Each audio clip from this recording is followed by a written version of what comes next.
Daniel chapter 1.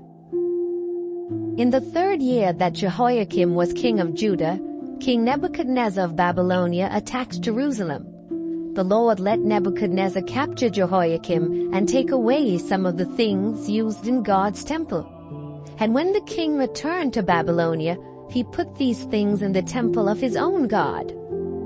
One day the king ordered Ashpenaz, his highest palace official, to choose some young men from the royal family of Judah and from other leading Jewish families.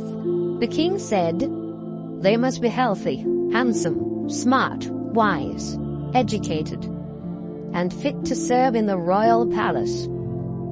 Teach them how to speak and write our language, and give them the same food and wine that I am served. Train them for 3 years, and then they can become court officials." 4 of the young Jews chosen were Daniel, Hananiah, Mishael, and Azariah, all from the tribe of Judah. But the king's chief official gave them Babylonian names. Daniel became Belteshazzar, Hananiah became Shadrach, Mishael became Meshach, and Azariah became Abednego. Daniel made up his mind to eat and drink only what God had approved for his people to eat, and he asked the king's chief official for permission not to eat the food and wine served in the royal palace. God had made the official friendly and kind to Daniel, but the man still told him, "The king has decided what you must eat and drink, and I'm afraid he will kill me if you eat something else and end up looking worse than the other young man." The king's official had put a guard in charge of Daniel and his 3 friends. So Daniel said to the guard, "For the next 10 days, let us have only vegetables and water at mealtime. When the 10 days are up, compare how we look with the other young men and decide what to do with us." The guard agreed to do what Daniel had asked. 10 days later, Daniel and his friends looked healthier and better than the young men who had been served food from the royal palace. After this, the God let them eat vegetables instead of the rich food and wine. God made the 4 young men smart and wise. They read a lot of books and became well educated. Daniel could also tell the meaning of dreams and visions. At the end of the 3-year period set by King Nebuchadnezzar, his chief palace official brought all the young men to him. The king interviewed them and discovered that none of the others were as outstanding as Daniel, Hananiah, Mishael, and Azariah. So they were given positions in the royal court. From then on, whenever the king asked for advice, he found their wisdom was 10 times better than that of any of his other advisors and magicians. Daniel served there until the 1st year of King Cyrus. Daniel chapter 2. During the 2nd year that Nebuchadnezzar was king, he had such horrible nightmares that he could not sleep. So he called in his counselors, advisors, magicians, and wise men, and said, "I am disturbed by a dream that I don't understand, and I want you to explain it." They answered in Aramaic, "Your Majesty, we hope you live forever. We are your servants. Please tell us your dream, and we will explain what it means." But the king replied, "No, I have made up my mind. If you don't tell me both the dream and its meaning, you will be chopped to pieces, and your houses will be torn down. However, if you do tell me both the dream and its meaning, you will be greatly rewarded and highly honored. Now, tell me the dream and explain what it means." "Your Majesty," they said, "if you will only tell us your dream, we will interpret it for you." The king replied, "You're just stalling for time, because you know what's going to happen if you don't come up with the answer. You decided to make up a bunch of lies, hoping I might change my mind. Now tell me the dream, and that will prove that you can interpret it." His advisors explained, "Your Majesty, you are demanding the impossible. No king, not even the most famous and powerful, has ever ordered his advisors, magicians, or wise men to do such a thing. It can't be done, except by the gods, and they don't live here on earth." This made the king so angry that he gave orders for every wise man in Babylonia to be put to death, including Daniel and his 3 friends. Arioch was the king's official in charge of putting the wise men to death. He was on his way to have it done when Daniel very wisely went to him and asked, "Why did the king give such cruel orders?" After Arioch explained what had happened, Daniel rushed off and said to the king, "If you will just give me some time, I'll explain your dream." Daniel returned home and told his 3 friends. Then he said, "Pray that the God who rules from heaven will be merciful and explain this mystery so that we and the others won't be put to death." In a vision one night, Daniel was shown the dream and its meaning. Then he praised the God who rules from heaven. "Our God, your name will be praised forever and forever. You are all-powerful and you know everything. You control human events. You give rulers their power and take it away. And you are the source of wisdom and knowledge. You explain deep mysteries because even the dark is light to you. You are the God who was worshipped by my ancestors. Now I thank you and praise you for making me wise and telling me the king's dream together with its meaning." Daniel went back to Arioch, the official in charge of executing the wise men. Daniel said, "Don't kill those men. Take me to the king, and I will explain the meaning of his dream." Arioch rushed Daniel to the king and announced, "Your Majesty, I have found out that one of the men brought here from Judah can explain your dream." The king asked Daniel, "Can you tell me my dream and what it means?" Daniel answered, "Your Majesty, not even the smartest person in all the world can do what you are demanding. But the God who rules from heaven can explain mysteries. And while you were sleeping, he showed you what will happen in the future. However, you must realize that these mysteries weren't explained to me because I'm smarter than everyone else. Instead, it was done so that you would understand what you have seen. Your Majesty, what you saw standing in front of you was a huge and terrifying statue, shining brightly. Its head was made of gold, its chest and arms were silver, and from its waist down to its knees it was bronze. From there to its ankles it was iron, and its feet were a mixture of iron and clay. As you watched, a stone was cut from a mountain, but not by human hands. The stone struck the feet, completely shattering the iron and clay. Then the iron, the clay, the bronze, the silver, and the gold were crushed and blown away without a trace, like husks of wheat at threshing time. But the stone became a tremendous mountain that covered the entire earth. That was the dream. And now I'll tell you what it means. Your Majesty, you are the greatest of kings, and God has highly honored you with power over all humans, animals, and birds. You are the head of gold. After you are gone, another kingdom will rule, but it won't be as strong. Then it will be followed by a kingdom of bronze that will rule the whole world. Next, a kingdom of iron will come to power, crushing and shattering everything. This 4th kingdom will be divided. It will be both strong and brittle, just as you saw that the feet and toes were a mixture of iron and clay.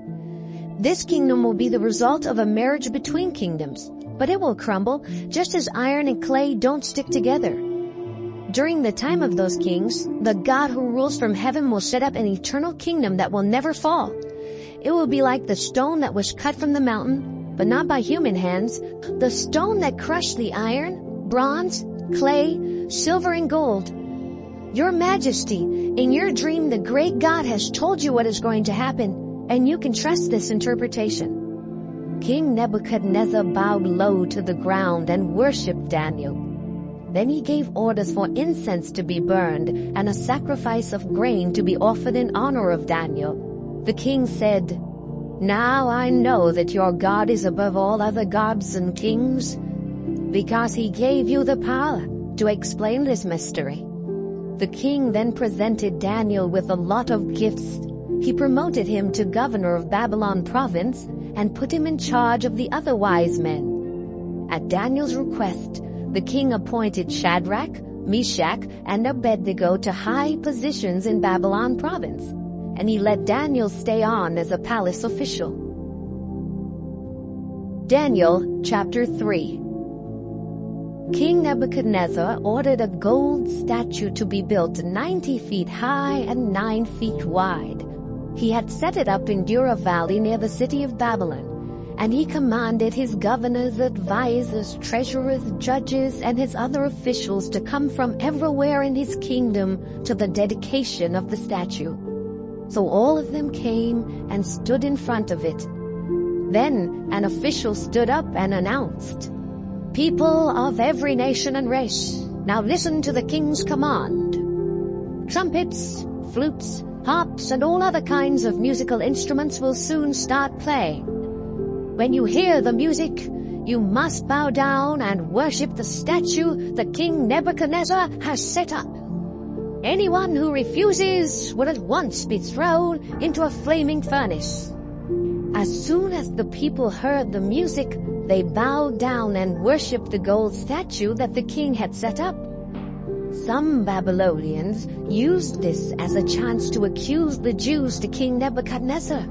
They said, "Your Majesty, we hope you live forever. You commanded everyone to bow down and worship the gold statue when the music played. And you said that anyone who did not bow down and worship it would be thrown into a flaming furnace. Sir, you appointed 3 men to high positions in Babylon province, but they have disobeyed you. Those Jews, Shadrach, Meshach, and Abednego, refused to worship your gods in the statue you have set up." King Nebuchadnezzar was furious, so he sent forth the 3 young men and said, "I hear that you refuse to worship my gods and the gold statue I have set up. Now, I'm going to give you one more chance. If you bow down and worship the statue when you hear the music, everything will be all right. But if you don't, you will at once be thrown into a flaming furnace. No God can save you from me." The 3 men replied, "Your Majesty, we don't need to defend ourselves. The God we worship can save us from you and your flaming furnace. But even if he doesn't, we still won't worship your gods and the gold statue you have set up." Nebuchadnezzar's face twisted with anger at the 3 men, and he ordered the furnace to be heated 7 times hotter than usual. Next, he commanded some of his strongest soldiers to tie up the men and throw them into the flaming furnace. The king wanted it done at that very moment, so the soldiers tied up Shadrach, Meshach, and Abednego and threw them into the flaming furnace with all their clothes still on, including their turbans. The fire was so hot that flames leaped out and killed the soldiers. Suddenly, the king jumped up and shouted, "Weren't only 3 men tied up and thrown into the fire?" "Yes, your Majesty," the people answered. "But I see 4 men walking around in the fire." The king replied, "None of them is tied up or harmed, and the 4th one looks like a god." Nebuchadnezzar went closer to the flaming furnace and said to the 3 young men, "You servants of the Most High God, come out at once." They came out, and the king's high officials, governors, and advisors all crowded around them. The men were not burned. Their hair wasn't scorched, and their clothes didn't even smell like smoke. King Nebuchadnezzar said, "Praise their God for sending an angel to rescue his servants. They trusted their God and refused to obey my commands. Yes, they chose to die rather than to worship or serve any god except their own. And I won't allow people of any nation or race to say anything against their God. Anyone who does will be chopped up, and their houses will be torn down, because no other God has such great power to save." After this happened, the king appointed Shadrach, Meshach, and Abednego to even higher positions in Babylon province. Daniel chapter 4. King Nebuchadnezzar sent the following letter to the people of all nations and races on the earth. Greetings to all of you. I am glad to tell you about the wonderful miracles God Most High has done for me. His miracles are mighty and marvelous. He will rule forever, and his kingdom will never end. I was enjoying a time of peace and prosperity when suddenly I had some horrifying dreams and visions. Then I commanded every wise man in Babylonia to appear in my court, so they could explain the meaning of my dream. After they arrived, I told them my dream, but they were not able to say what it meant. Finally, a young man named Daniel came in, and I told him the dream. The holy gods had given him special powers, and I had renamed him Belteshazzar, after my own god. I said, Belteshazzar, not only are you the wisest of all advisors and counselors, but the holy gods have given you special powers to solve the most difficult mysteries.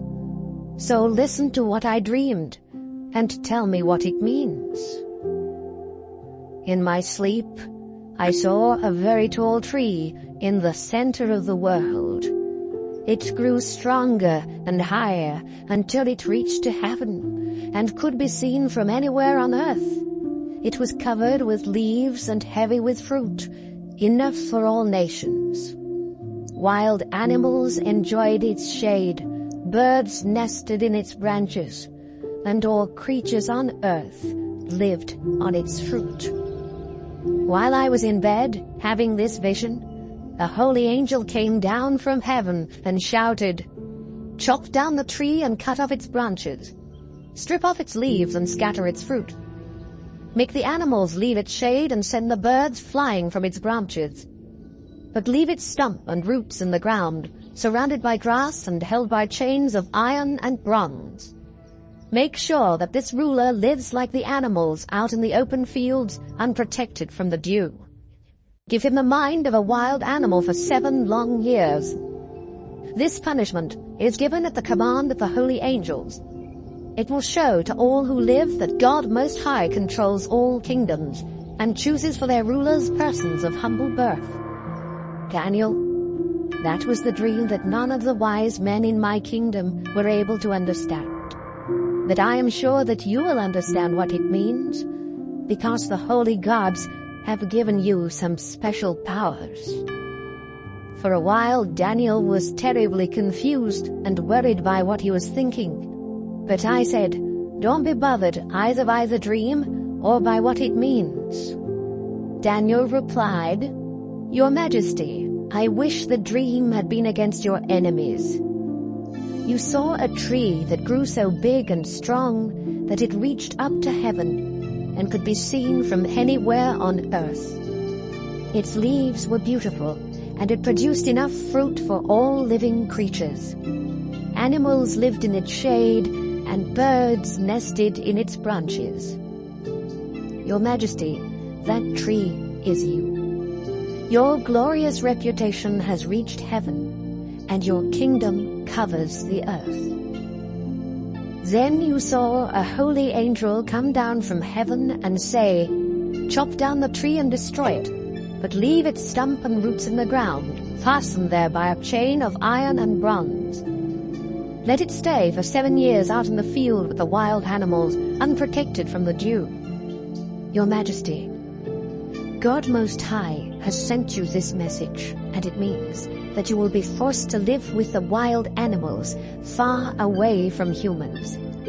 You will eat grass like a wild animal and live outdoors for 7 years until you learn that God Most High controls all earthly kingdoms and chooses their rulers."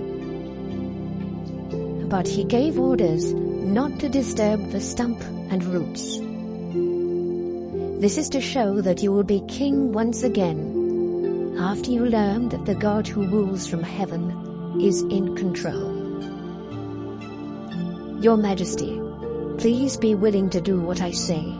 Turn from your sins and start living right.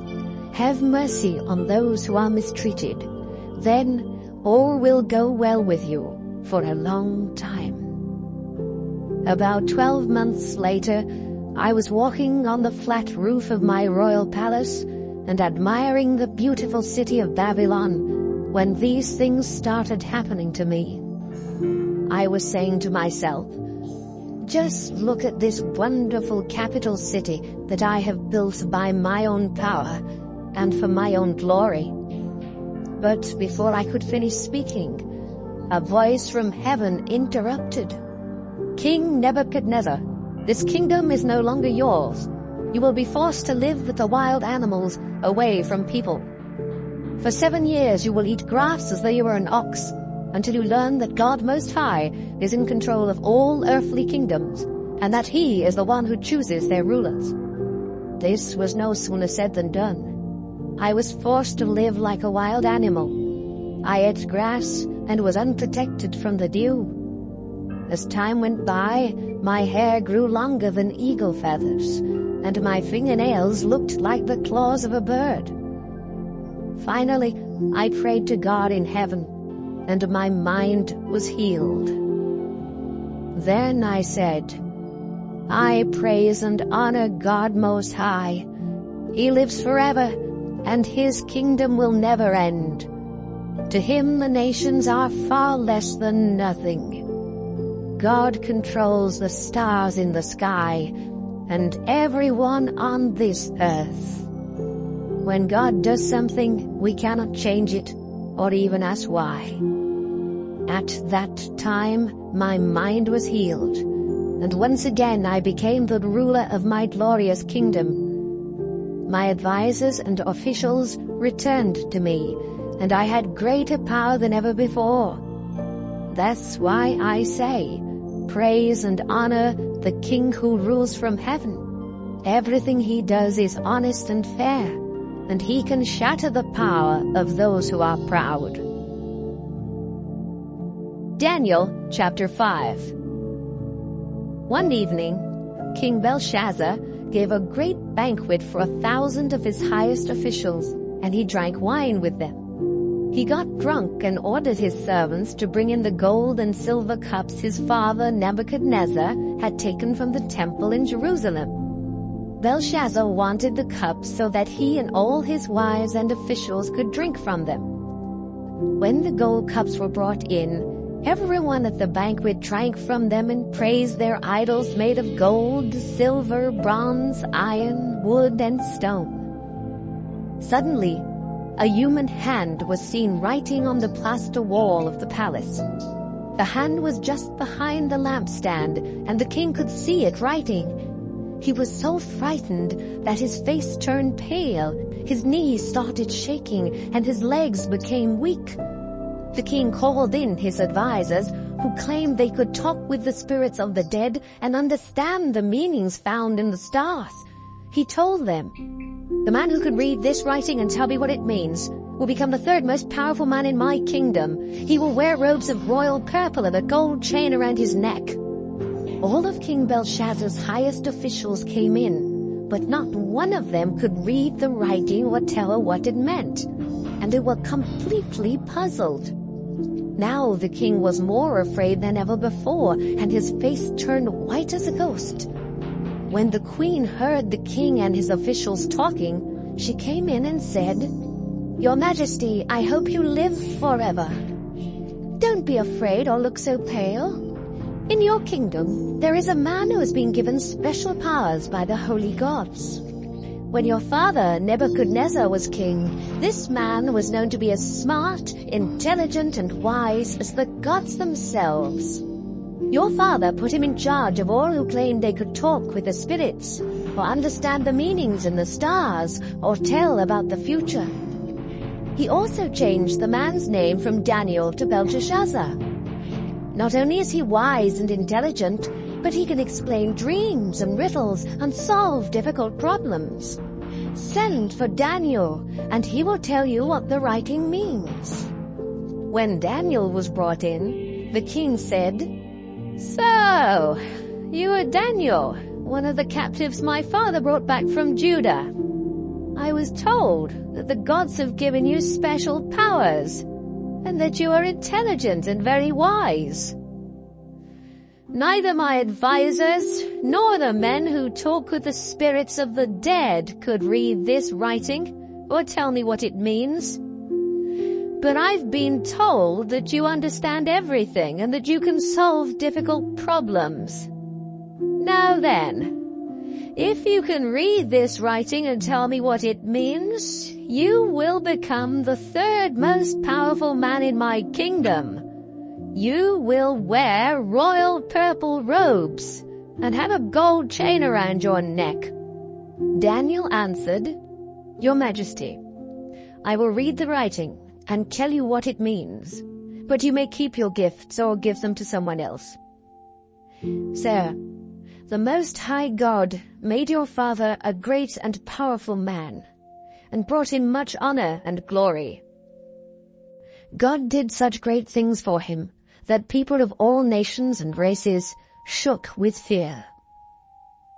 Your father had the power of life or death over everyone, and he could honor or ruin anyone he chose.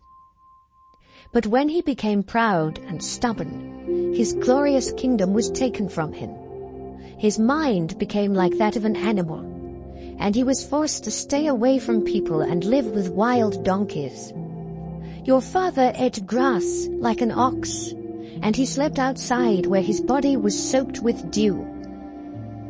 He was forced to do this until he learned that the Most High God rules all kingdoms on earth and chooses their kings. King Belshazzar, you knew all of this, but you still refused to honor the Lord who rules from heaven. Instead, you turned against him and ordered the cups from his temple to be brought hither, so that you and your wives and officials could drink wine from them. You praised idols made of silver, gold, bronze, iron, wood, and stone, even though they cannot see or hear or think. You refused to worship the God who gives you breath and controls everything you do. That's why he sent the hand to write this message on the wall. The words written there are meaning, which means numbered, tekel, which means weighed, and parsin, which means divided. God has numbered the days of your kingdom and has brought it to an end. He has weighed you on his balance scales, and you fall short of what it takes to be king. So God has divided your kingdom between the Medes and the Persians. Belshazzar gave a command for Daniel to be made the third most powerful man in his kingdom and to be given a purple robe and a gold chain. That same night the king was killed. Then Darius the Mede, who was 62 years old, took over his kingdom. Daniel chapter 6. Darius divided his kingdom into 120 states and placed a governor in charge of each one. In order to make sure that his government was run properly, Darius put 3 other officials in charge of the governors. One of these officials was Daniel, and he did his work so much better than the other governors and officials that the king decided to let him govern the whole kingdom. The other men tried to find something wrong with the way Daniel did his work for the king, but they could not accuse him of anything wrong, because he was honest and faithful and did everything he was supposed to do. Finally, they said to one another, "We will never be able to bring any charge against Daniel, unless it has to do with his religion." They all went to the king and said, "Your Majesty, we hope you live forever. All of your officials, leaders, advisors, and governors agree that you should make a law forbidding anyone to pray to any god or human except you for the next 30 days. Everyone who disobeys this law must be thrown into a pit of lions. Order this to be written and then sign it, so it cannot be changed, just as no written law of the Medes and Persians can be changed." So King Darius made the law and had it written down. Daniel heard about the law, but when he returned home, he went upstairs and prayed in front of the window that faced Jerusalem. In the same way that he had always done, he knelt down in prayer 3 times a day, giving thanks to God. The men who had spoken to the king watched Daniel and saw him praying to his God for help. They went back to the king and said, "Didn't you make a law that forbids anyone to pray to any god or human except you for the next 30 days? And doesn't the law say that everyone who disobeys it will be thrown into a pit of lions?" "Yes, that's the law I made." The king agreed. "And just like all written laws of the Medes and Persians, it cannot be changed." The men then told the king, "That Jew named Daniel, who was brought here as a captive, refuses to obey you or the law that you ordered to be written, and he still prays to his God 3 times a day." The king was really upset to hear about this, and for the rest of the day he tried to think how he could save Daniel. At sunset, the men returned and said, "Your Majesty, remember that no written law of the Medes and Persians can be changed, not even by the king."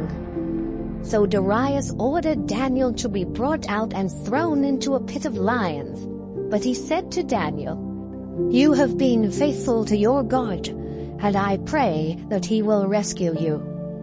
A stone was rolled over the pit, and it was sealed. Then Darius and his officials stamped the seal to show that no one should let Daniel out. All night long the king could not sleep. He did not eat anything, and he would not let anyone come in to entertain him. At daybreak, the king got up and ran to the pit. He was anxious and shouted, "Daniel, you were faithful and served your God. Was he able to save you from the lions?" Daniel answered, "Your Majesty, I hope you live forever. My God knew that I was innocent, and he sent an angel to keep the lions from eating me.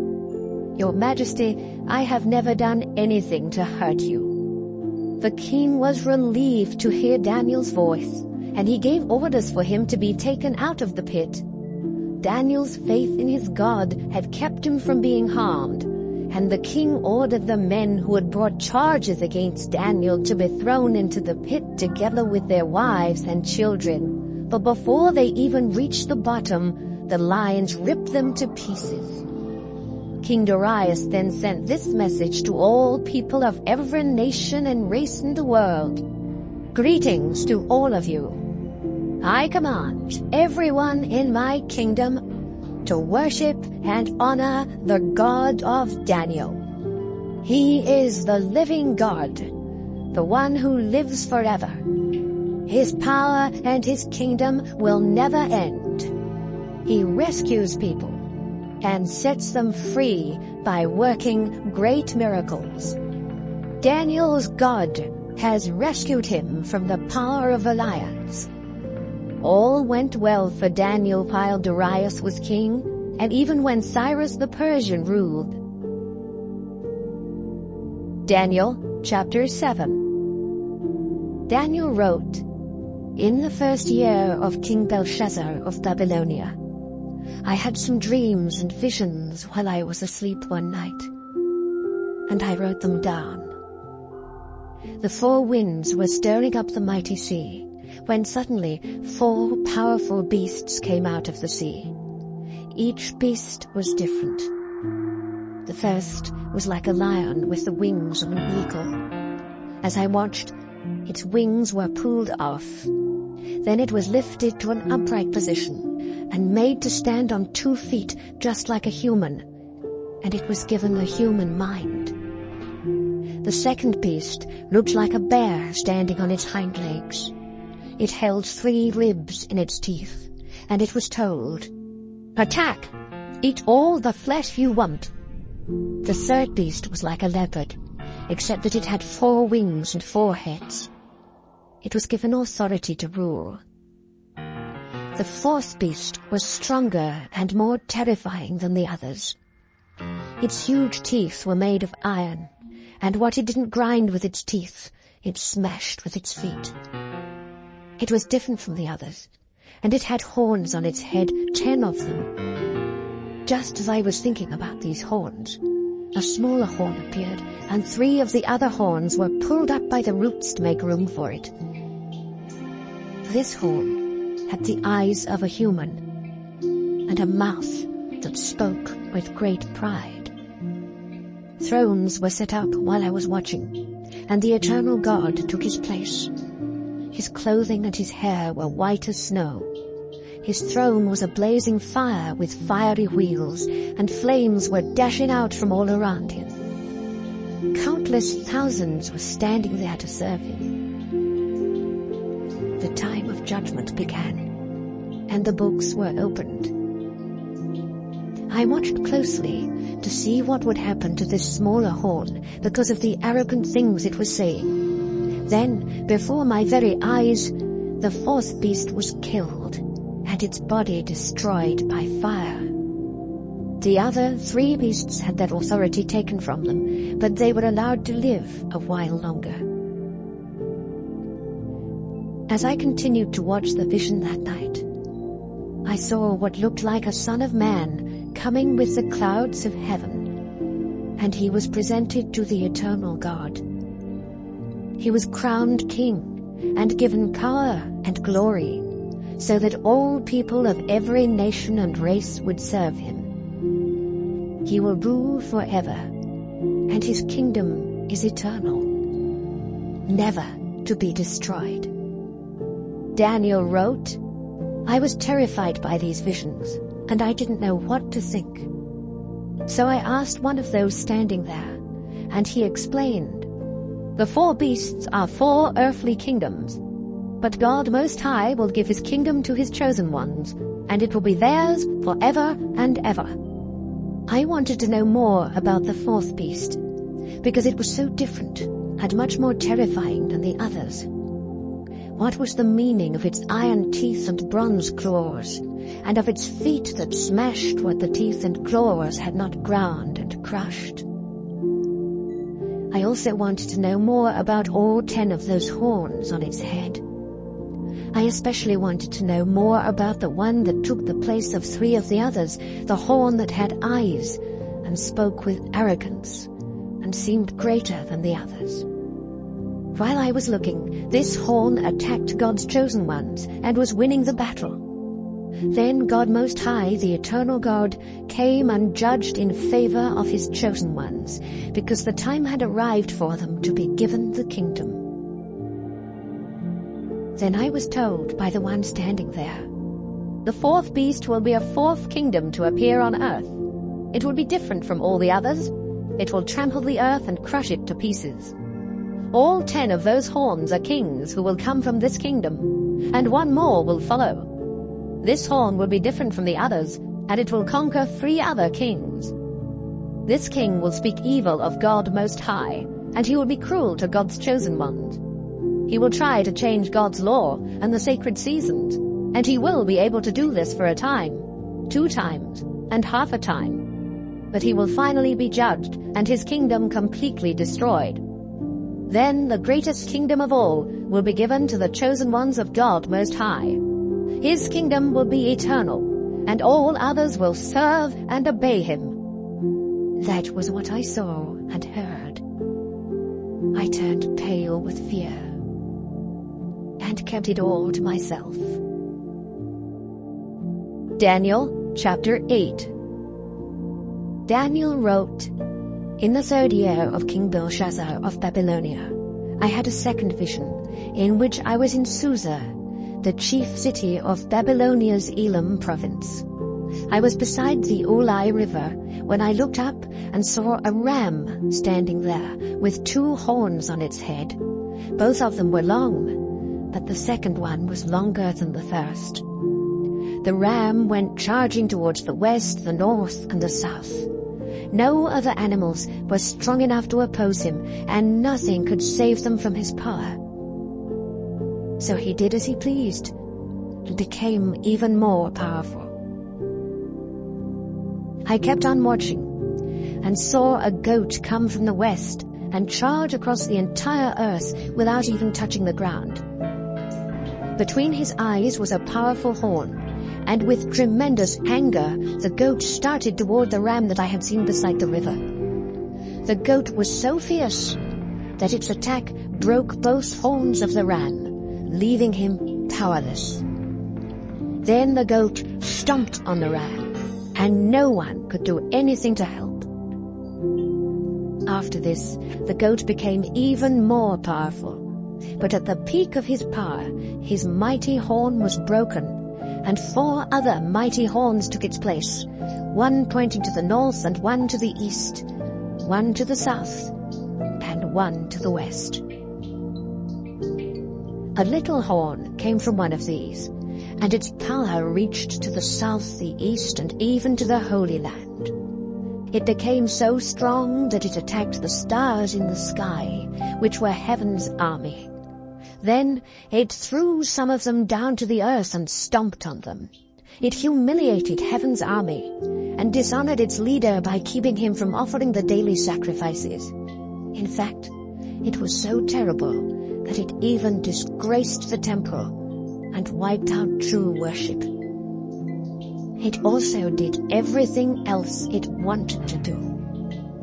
Then one of the holy angels asked another, "When will the daily sacrifices be offered again? What about this horrible rebellion? When will the temple and heaven's army no longer be trampled in the dust?" The other answered, "It will be 2,300 evenings and mornings before the temple is dedicated and in use again." Daniel wrote, "I was trying to figure out the meaning of the vision when someone suddenly appeared there beside me, and from beside the Ulai River, a voice like that of a human said, 'Gabriel, help him understand the vision.' Gabriel came over, and I fell to the ground in fear. Then he said, 'You are merely a human, but you need to understand that this vision is about the end of time.' While he was speaking, I fell face down in a deep sleep. But he lifted me to my feet and said, 'Listen, and I will tell you what will happen at the end of time when God has chosen to show his anger. The 2 horns of the ram are the kings of Media and Persia. The goat is the kingdom of Greece, and the powerful horn between his eyes is the first of its kings. After this horn is broken, 4 other kingdoms will appear, but they won't be as strong. When these rulers have become as evil as possible, their power will end. And then a king who is dangerous and cannot be trusted will appear. He will gain strength, but not on his own, and he will cause terrible destruction. He will wipe out powerful leaders and God's people as well. His deceitful lies will make him so successful that he will think he is really great. Suddenly, he will kill many people, and he will even attack God, the supreme ruler, but God will crush him. This vision about the evenings and mornings is true, but these things won't happen for a long time, so don't tell it to others." After this, I was so worn out and weak that it was several days before I could get out of bed and go about my duties for the king. I was disturbed by this vision that made no sense to me. Daniel chapter 9. Daniel wrote, "Some years later, Darius the Mede, who was the son of Xerxes, had become king of Babylonia. And during his first year as king, I found out from studying the writings of the prophets that the Lord had said to Jeremiah, 'Jerusalem will lie in ruins for 70 years. Then, to show my sorrow, I went without eating and dressed in sackcloth and sat in ashes. I confessed my sins and earnestly prayed to the Lord my God. Our Lord, you are a great and fearsome God, and you faithfully keep your agreement with those who love and obey you. But we have sinned terribly by rebelling against you and rejecting your laws and teachings. We have ignored the messages your servants the prophets spoke to our kings, our leaders, our ancestors, and everyone else. Everything you do is right, our Lord. But still we suffer public disgrace because we have been unfaithful and have sinned against you. This includes all of us, both far and near, the people of Judah, Jerusalem, and Israel, as well as those you dragged away to foreign lands, and even our kings, our officials, and our ancestors. Lord God, you are merciful and forgiving, even though we have rebelled against you and rejected your teachings that came to us from your servants, the prophets. Everyone in Israel has stubbornly refused to obey your laws, and so those curses written by your servant Moses have fallen upon us. You warned us and our leaders that Jerusalem would suffer the worst disaster in human history, and you did exactly as you had threatened.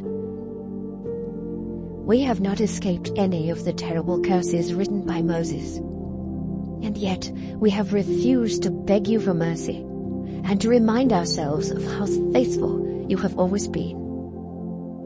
And when you finally punished us with this horrible disaster, that was also the right thing to do, because we deserved it so much.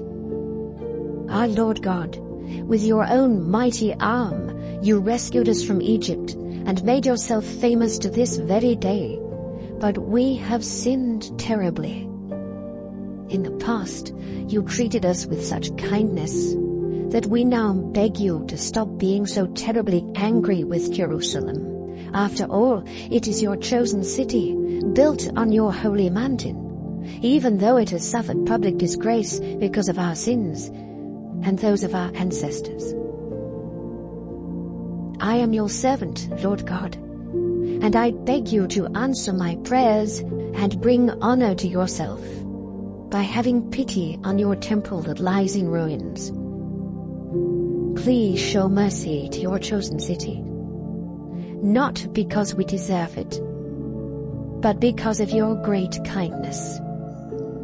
Forgive us. Hurry and do something, not only for your city and your chosen people, but to bring honor to yourself. I was still confessing my sins and those of all Israel to the Lord my God, and I was praying for the good of his holy mountain, when Gabriel suddenly came flying in at the time of the evening sacrifice. This was the same Gabriel I had seen in my vision, and he explained, "Daniel, I am here to help you understand the vision. God thinks highly of you, and at the very moment you started praying, I was sent to give you the answer. God has decided that for 70 weeks your people and your holy city must suffer as the price of their sins. Then evil will disappear, and justice will rule forever. The visions and words of the prophets will come true, and a most holy place will be dedicated. You need to realize that from the command to rebuild Jerusalem until the coming of the chosen leader, it will be 7 weeks and another 62 weeks. Streets will be built in Jerusalem, and a trench will be dug around the city for protection, but these will be difficult times. At the end of the 62 weeks, the chosen leader will be killed and left with nothing. A foreign ruler and his army will sweep down like a mighty flood, leaving both the city and the temple in ruins. And war and destruction will continue until the end, just as God has decided.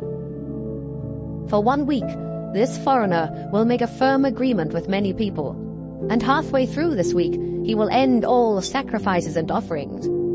Then the horrible thing that causes destruction will be put there, and it will stay there until the time God has decided to destroy this one who destroys. Daniel chapter 10. In the 3rd year of Cyrus the king of Persia, a message came to Daniel from God, and it was explained in a vision. The message was about a horrible war, and it was true. Daniel wrote, "For 3 weeks I was in sorrow. I had no fancy food or meat. I drank no wine, and I put no olive oil on my face or hair. Then On the 24th day of the first month, I was standing on the banks of the great Tigris River when I looked up and saw someone dressed in linen and wearing a solid gold belt. His body was like a precious stone, his face like lightning, his eyes like flaming fires, his arms and legs like polished bronze, and his voice like the roar of a crowd. Although the people who were with me did not see the vision, they became so frightened that they scattered and hid. Only I saw this great vision. I became weak and pale, and at the sound of his voice I fell face down in a deep sleep. He raised me to my hands and knees, and then said, "Daniel, your God thinks highly of you, and he has sent me. So stand up and pay close attention." I stood trembling, while the angel said, "Daniel, don't be afraid. God has listened to your prayers since the first day you humbly asked for understanding, and he has sent me here." But the guardian angel of Persia opposed me for 21 days. Then Michael, who is one of the strongest guardian angels, came to rescue me from the kings of Persia. Now I have come here to give you another vision about what will happen to your people in the future. While this angel was speaking to me, I stared at the ground, speechless. Then he appeared in human form and touched my lips.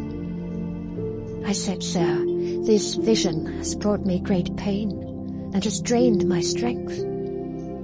I am merely your servant. How can I possibly speak with someone so powerful when I am almost too weak to get my breath?"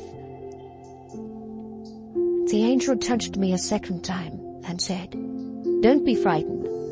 God thinks highly of you, and he intends this for your good, so be brave and strong." At this, I regained my strength and replied, "Please speak. You have already made me feel much better."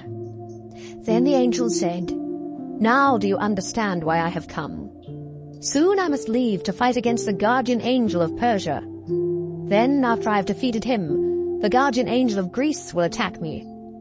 I will tell you what is written in the book of truth, but first you must realize that no one except Michael, the guardian angel of Israel, is on my side."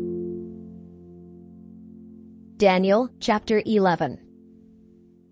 You also need to know that I protected and helped Darius the Mede in his first year as king.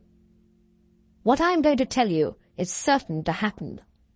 4 kings will rule Persia, one after the other, but the 4th one will become much richer than the others. In fact, his wealth will make him so powerful that it will turn everyone against the kingdom of Greece. Then a mighty king will come to power and will be able to do whatever he pleases.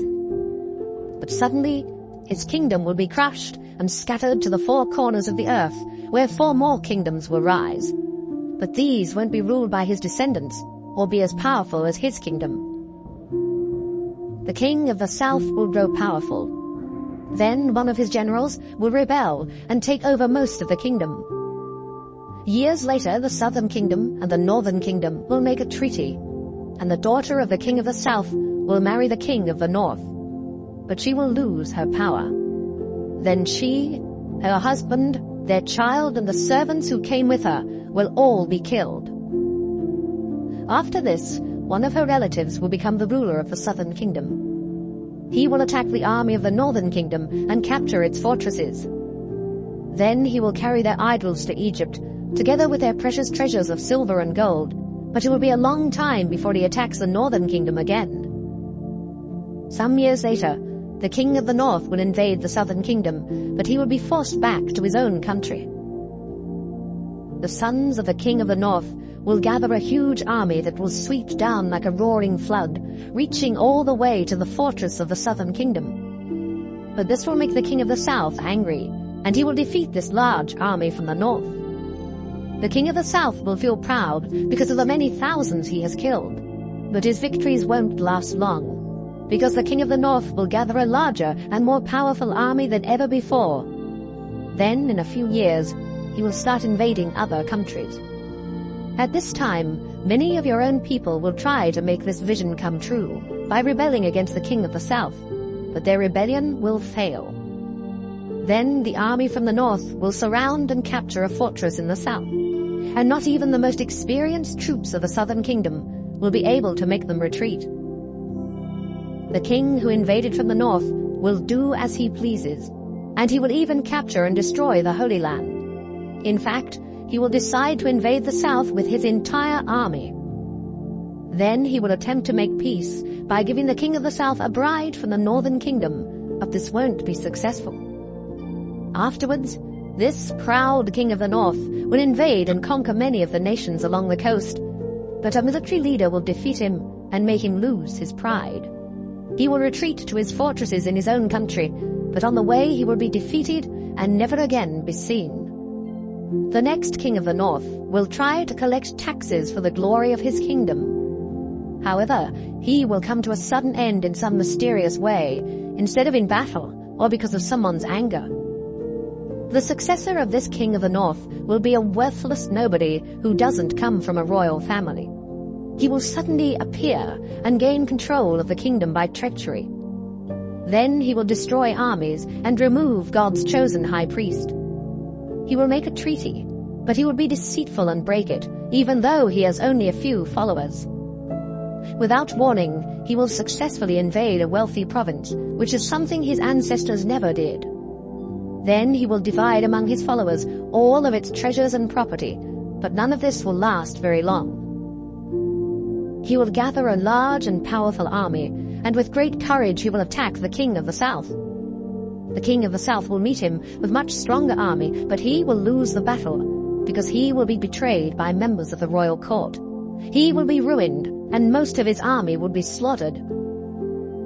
The two kings will meet around the table and tell evil lies to each other, but their plans will fail, because God has already decided what will happen. Then the king of the north will return to his country with great treasures, but on the way he will attack the religion of God's people and do whatever else he pleases. At the time God has decided, the king of the north will invade the southern kingdom again, but this time things will be different. Ships from the west will come to attack him, and he will be discouraged. Then he will start back to his own country and take out his anger on the religion of God's faithful people, while showing kindness to those who are unfaithful. He will send troops to pollute the temple and the fortress, and he will stop the daily sacrifices. Then he will set up that horrible thing that causes destruction. The king will use deceit to win followers from those who are unfaithful to God, but those who remain faithful will do everything possible to oppose him. Wise leaders will instruct many of the people, but for a while, some of these leaders will either be killed with swords or burned alive, or else robbed of their possessions and thrown into prison. They will receive only a little help in their time of trouble, and many of their followers will be treacherous. Some of those who are wise will suffer, so that God will make them pure and acceptable until the end, which will still come at the time he has decided. This king will do as he pleases. He will proudly claim to be greater than any god and will insult the only true God. Indeed, he will be successful until God is no longer angry with his people. This king will reject the gods his ancestors worshipped and the God preferred by women. In fact, he will put himself above all gods and worship only the so-called God of fortresses, who was unknown to his ancestors. And he will honor it with gold, silver, precious stones, and other costly gifts. With the help of this foreign god, he will capture the strongest fortresses. Everyone who worships this god will be put in a position of power and rewarded with wealth and land. At the time of the end, the king of the south will attack the kingdom of the north, but its king will rush out like a storm with war chariots, cavalry, and many ships. Indeed, his forces will flood one country after another, and when they reach the Holy Land, tens of thousands will be killed. But the countries of Edom and Moab and the ruler of Ammon will escape.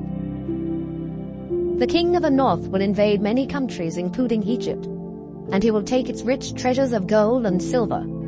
He will also conquer Libya and Ethiopia, but he will be alarmed by news from the east and the north, and he will become furious and cause great destruction. After this, he will set up camp between the Mediterranean Sea and Mount Zion. Then he will be destroyed, and no one will be able to save him. Daniel chapter 12. Michael, the chief of the angels, is the protector of your people, and he will come at a time of terrible suffering, the worst in all of history. And your people who have their names written in the book will be protected. Many of those who lie dead in the ground will rise from death. Some of them will be given eternal life, and others will receive nothing but eternal shame and disgrace. Everyone who has been wise will shine as bright as the sky above, and everyone who has led others to please God will shine like the stars. Daniel, I now command you to keep the message of this book secret until the end of time, even though many people will go everywhere, searching for the knowledge to be found in it. Daniel wrote, I looked around and saw 2 other people, one on this side of the river and one on the other side. The angel who had spoken to me was dressed in linen and was standing upstream from them. So one of the 2 beside the river asked him, How long before these amazing things happen? The angel then raised both hands toward heaven and said, In the name of the God who lives forever, I solemnly promise that it will be a time, 2 times, and half a time. Everything will be over when the suffering of God's holy people comes to an end. I heard what the angel said, but I didn't understand. So I asked, Sir, how will it all end? The angel in my vision then replied, Daniel, go about your business, because the meaning of this message will remain secret until the end of time. Many people will have their hearts and lives made pure and clean, but those who are evil will keep on being evil and never understand. Only the wise will understand. There will be 1,290 days from the time that the daily sacrifices are stopped until someone sets up the horrible thing that causes destruction. God will bless everyone who patiently waits until 1,335 days have gone by. So Daniel, be faithful until the end. You will rest, and at the end of time you will rise from death to receive your reward.